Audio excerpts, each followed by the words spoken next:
Welcome to నేటి నేరాలు.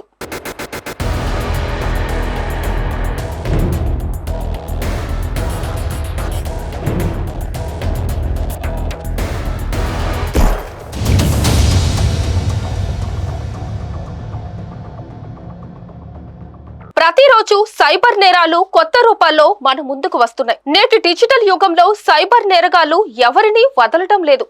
సామాన్యులే కాదు, అత్యున్నత పదవుల్లో ఉన్నవారు, చట్టంపై పూర్తి అవగాహన ఉన్న వారి కుటుంబాలు కూడా వీరి వలలో చిక్కుకుంటున్నాయి. తాజాగా వెలుగులోకి వచ్చిన ఓ ఘటన సంచలనం సృష్టిస్తోంది.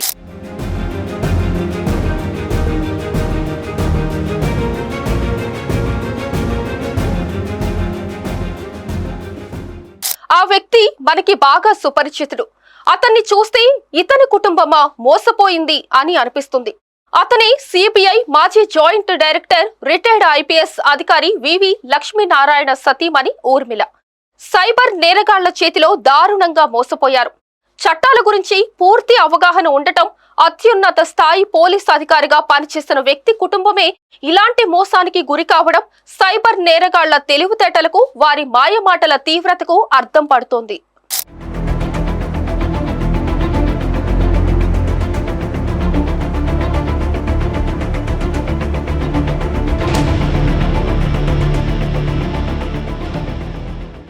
స్టాక్ మార్కెట్ ట్రేడింగ్ లో భారీ లాభాలు వస్తాయని నమ్మించి ఆమె నుంచి ఏకంగా 2.58 కోట్ల రూపాయలు కేటుగాళ్లు కాజేశారు. అసలు ఈ మోసం ఎలా జరిగింది? విద్యావంతులను సైతం బోల్తా కొట్టించేలా నేరగాళ్లు ఎలా ప్లాన్ చేశారు?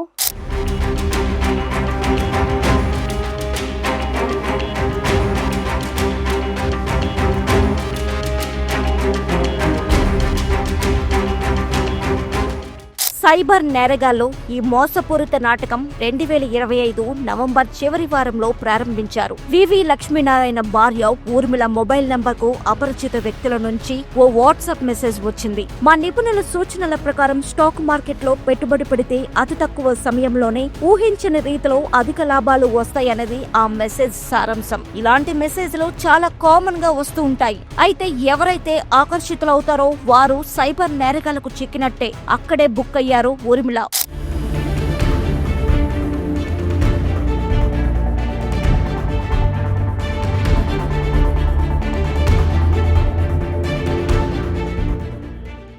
ట్రేడింగ్ పై పెద్దగా అవగాహన లేని ఊర్మిళ ఆ మాటలను నిజమేనని నమ్మారు. నేరగాళ్లు ఆమెను stock market profit guide exchange 20 అనే వాట్సాప్ గ్రూప్ లో చేర్చారు. అంతేకాకుండా ఆమె ద్వారా భర్త లక్ష్మీనారాయణ నెంబర్ ని కూడా నవంబర్ 29న ఆ గ్రూప్ లో యాడ్ చేయించారు. ఇలా కుటుంబం మొత్తాన్ని తమ ట్రాప్ లోకి లాగడానికి స్కెచ్ వేసింది సైబర్ ముఠా.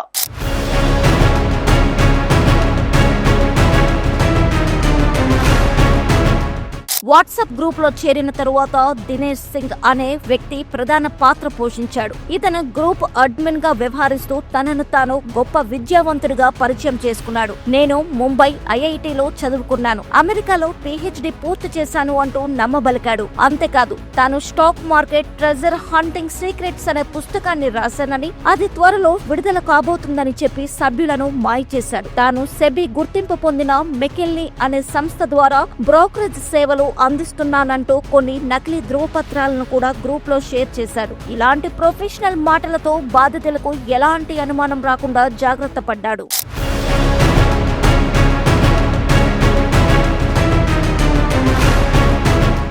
ఈ ముఠా కేవలం మాటలతోనే సరిపెట్టలేదు. దినేష్ సింగ్ కు సహకరిస్తూ ప్రియసఖి అనే మరో మహిళ గ్రూప్ లో హల్చల్ చేసేది. దినేష్ చెప్పిన చిట్కాలు పాటించి తాను లక్షల్లో లాభాలు గడించానంటూ కొన్ని నకిలీ స్క్రీన్ షాట్లను ఆమె పోస్ట్ చేసేది. తాము సూచించిన స్టాక్స్ లో పెట్టుబడి పెడితే 500% వరకు లాభాలు ఖాయమని దినేష్ నమ్మించేవాడు.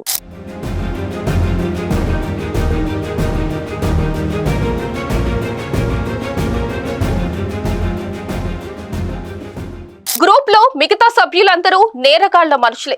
వారే తమకు లాభాలు వచ్చినట్లు పోస్టులు పెడుతుండటంతో ఊర్మిళ అది నిజమైన ట్రేడింగ్ గ్రూప్ అని నమ్మారు. ఇక్కడ మొదలైంది అసలైన మోసం.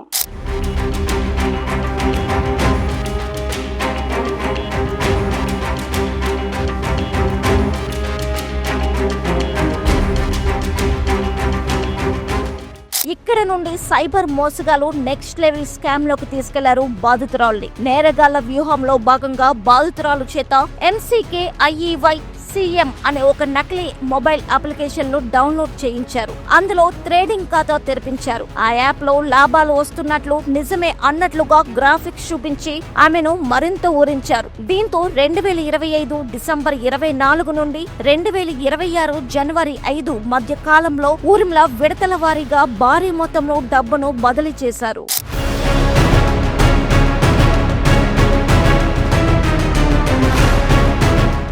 మొత్తం 19 లావాదేవీల ద్వారా 2.58 కోట్ల రూపాయలను నేరగాళ్లు సూచించిన వివిధ బ్యాంకు ఖాతాలకు పంపించారు. అత్యంత బాధాకరమైన విషయం ఏంటంటే ఈ పెట్టుబడి కోసం ఆమె తన వద్ద ఉన్న బంగారంతో పాటు భర్త లక్ష్మీనారాయణకు చెందిన బంగారాన్ని కూడా తాకట్టు పెట్టి రుణం తీసుకున్నారు.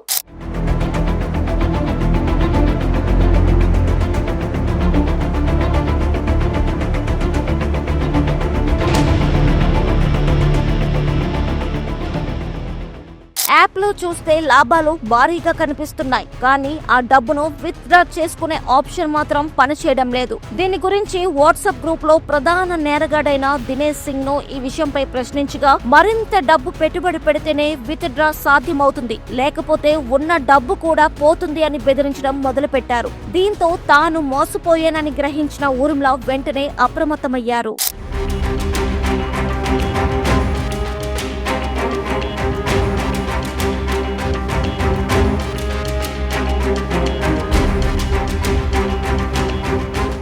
ఆలస్యం చేయకుండా హైదరాబాద్ సైబర్ క్రైమ్ పోలీసులకు ఫిర్యాదు చేశారు. కేసు నమోదు చేసుకున్న పోలీసులు దర్యాప్తు ప్రారంభించారు. ప్రాథమిక విచారణలో బాధితురాలు పంపిన డబ్బులను నేరగాళ్లు వెంటనే వేరు మ్యూల్ ఖాతాలకు మళ్లించినట్లు గుర్తించారు.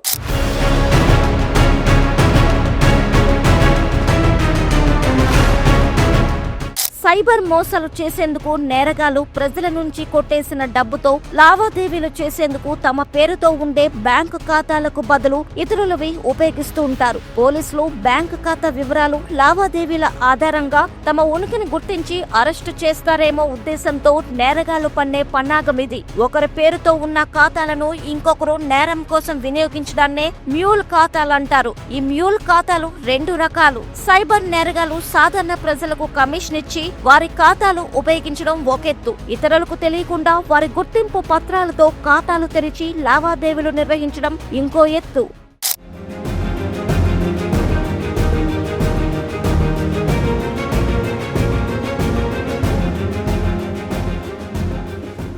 వాట్సాప్ గ్రూపుల్లో వచ్చే పెట్టుబడి సలహాలను గుడ్డిగా నమ్మవద్దని అధికారిక యాప్స్, సెబీ రిజిస్టర్డ్ బ్రోకర్ల ద్వారానే పెట్టుబడులను పెట్టాలని పోలీసులు ప్రజలకు విజ్ఞప్తి చేస్తున్నారు.